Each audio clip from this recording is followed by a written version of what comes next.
জনগণের একটা টাকা আমাদের পকেটে যাবে না ইনশাআল্লাহ। 10 থেকে 11,000 মানুষের বৈধ কর্মসংস্থান তৈরি করা সম্ভব।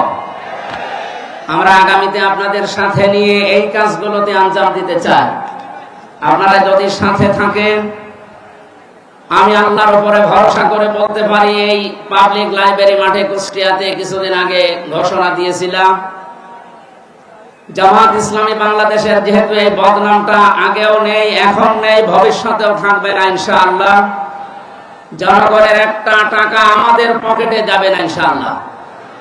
যা বাজেট হবে, যেখানকার জন্য বাজেট হবে, প্রত্যেকটি অর্থ, প্রতিটি পয়সা তার কাছে পৌঁছিয়ে দেওয়ার জন্য সেবক হিসাবে কাজ করবো ইনশাআল্লাহ।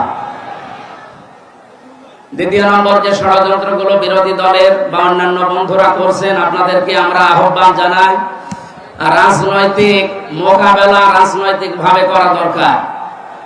ষড়যন্ত্র করে মিথ্যা তহমত দিয়ে, আমার আগে এক ভাই বলছিলেন না, যে মিথ্যা প্রপাগান্ডা ছড়িয়ে, বিশেষ করে তথ্য সন্ত্রাসের মাধ্যমে সাংবাদিক নামে কিছু হলুদ সাংবাদিককে তারা টাকা পয়সা দিয়ে কিনে কিছু মানুষের বিরুদ্ধে এমন ভাবে লাগিয়েছে, সাধারণ অনেকেই মনে করে এগুলো মনে হয় 100% সত্য।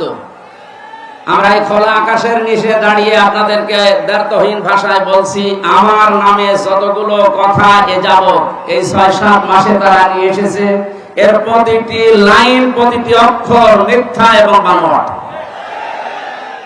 3টা বছর জালেমরা আমাকে জেলখানার অন্ধ প্রকোষ্ঠে, আয়না ঘর এবং ফাঁসির কন্ডেম সেলে খেয়ে না খেয়ে যে কষ্টের ভেতরে তারা গেছিল, প্রায় 700 পৃষ্ঠা আমার নামে তারা অভিযোগ দায়ের করেছিল সরকার আদালতের কাছে। আমি এই 700 পৃষ্ঠায় পরবর্তীতে পড়ে দেখি, একটা লাইনের সাথে আমার এই 33 বছর জীবনের কোনো মিল নেই। এগুলো সব কথা, সব লাইন, সব অক্ষর ওদের নিজেদের মন মতো বানানো এবং উদ্দেশ্য প্রণোদিত। আগামীতে এগুলো যারা করছেন, এখন যারা লিপ্ত আছেন, আপনাদেরকে আহ্বান জানাই, রাজনৈতিক মোকাবেলা, আদর্শের মোকাবেলা আদর্শ দিয়ে করতে হয়। আমরা জামাত ইসলামী বাংলাদেশে আদর্শ অলরেডি এই 84 বছরে বাংলাদেশের মানুষকে দেখিয়েছি, এখনো তার উপর প্রতিষ্ঠিত আছি, আগামীতেও থাকবো ইনশাআল্লাহ।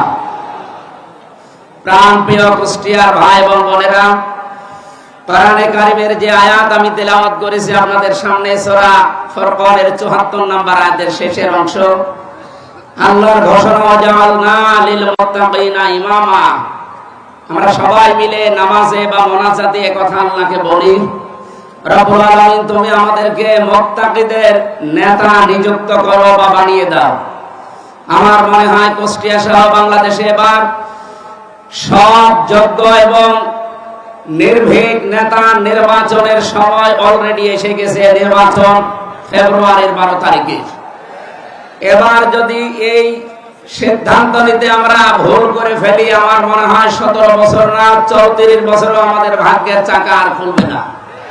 এজন্য ওদের তো আহ্বান জানাচ্ছি, আগামীতে উন্নয়নের স্বার্থে দেশ, জাতি এবং ইসলামকে এই দেশে প্রতিষ্ঠা করার জন্যে